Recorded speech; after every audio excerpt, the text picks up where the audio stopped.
আল্লাহ তাআলা বলেন, বান্দা আমি চেয়েছিলাম 12 মাস তুমি আমাকে ভয় করবা, আমি চেয়েছিলাম পুরাটা বছর তুমি গুনাহ ছেড়ে দিবা, আমি চেয়েছিলাম তুমি পুরাটা বছর আমি আল্লাহর আনুগত্য করব।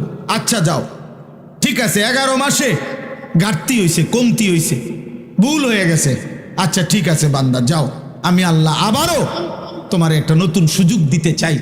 মাত্র একটা মাস, 11 মাস পরে আমি আবার আনলাম এই একটি মাস, আইয়ামাম মাদুদাত, গুনা গুনা কয়েকটা দিন, গুনা দিন মানে হলো 30 দিন অথবা 29 দিন। আল্লাহ যেন আশ্বাস দিয়া, নিশ্চয়তা দিয়া বলতেছে, বান্দা 31 দিন হবে না বললাম, 32 দিনও যাইতো না, হয় 30 নয়তো 29, এই দুইটার মধ্যেই থাকবে।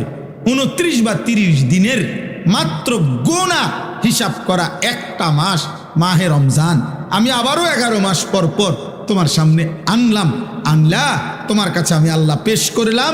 এই একটি মাসে তুমি আমি আল্লাহর হুকুমটা পারো, গুনাহ ছাড়ো এবং আমার আনুগত্য ঠিকঠাক মতো করো। আমি আল্লাহ ওয়াদা দিলাম, লাআল্লাকুম তাত্তাকুন, 30 দিনেই তোমারে মুত্তাকি বানায় দেব। 30 দিনের মাথায় চাঁদ উঠাইয়া ঈদের দিন জান্নাতে পৌঁছে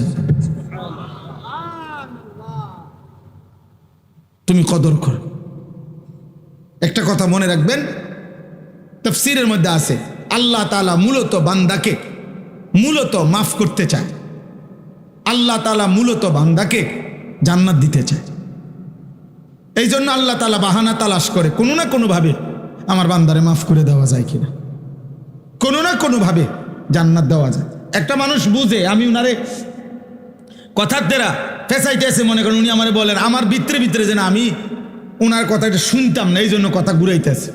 কথার কথা এমন হয়, মানুষ বুঝে ভাই আমি বুঝছি, আসল কথা হইলে আপনি আমার দিতেন না, এর লেগে হুদায় ঘুরাইতেন আছে, বুঝেন নাই কথাটা, ইচ্ছা করে কি হে বুঝতে চাচ্ছেন। তো আল্লাহ তাআলার বিষয়টা এমন না যে আল্লাহ যেন চাচ্ছে যে না আমি তোরে মূলত জাহান্নাম দেব, না না, কসম আল্লাহ। আল্লাহ বলছে, বান্দা আমি মূলত চাই জান্নাত দিতে, আমি মূলত চাই মাফ করে দিতে। হযরত ইউনূস আলাইহিস সালাম তাফসীরে আছে, ইউনূস নবী আল্লাহকে বলছিল, আল্লাহ আমার জাতি বড় অবাধ্য, আমি আর বলতাম না, আপনি ধ্বংস করে দেন। তখন তাফসীর আছে ইউনূস আলাইহিস সালামকে আল্লাহ বলছিলেন, ওই যে এখানে একটা লোক মাটি দিয়া মাটির পাত্র বানাইছে অনেকগুলো, তুমি একটু তার কাছে যাও তো, কুমার আর কি, কুমার। ইউনূস আলাইহিস সালাম ওই লোকটার কাছে গেছেন, তা আল্লাহ বলছেন, ইউনূস ওই ব্যাটারে শুধু একটা কথা বলো যে সে যে এই মাটি দিয়ে মাটির পাতিল বানাইছে, এরকম তার হাতের বানানো একটি মাটির পাতিল ভেঙে ফেলতে বলো, তারে ভাঙ্গা লাইতে। ইউনূস আলাইহিস সালাম বলছে, হে ভাই, আপনি আপনার বানানো এই মাটির পাতিল থেকে একটি পাতিল ভেঙে ফেলেন। তখন ওই কুমার সে বলছে, এই মিয়া, আমার নিজের হাতের বানানো মাটির পাতিল আমি ভাঙবো কেন? বোকা নাকি আমি?